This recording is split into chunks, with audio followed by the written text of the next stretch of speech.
Hello friends, आज जानिबा में वर्षार न्यू अपडेट विषय ओडिशा उपर सीरीज घूर्णिबलय दक्षिण बांग्लादेश तटसंलग्न अंचल में सक्रिय रही सदृश लघुचाप।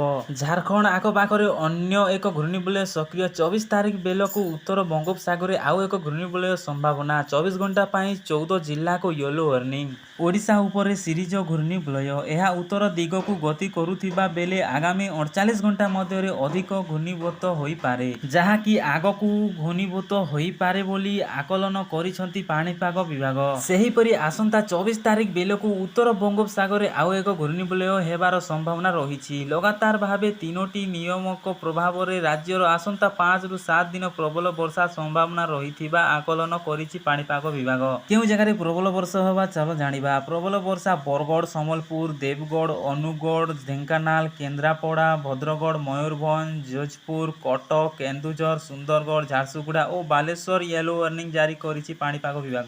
22 तारिख रु 25 तारिख पर्यंत समुद्र मत्स्य जीवाकू बारण करिछि पाणीपाग विभाग। मो वीडियो को लास्ट पर्यंत देखा थैंक यू। प्लीज मो चैनल नुआ चैनल को सब्सक्राइब कर दियो।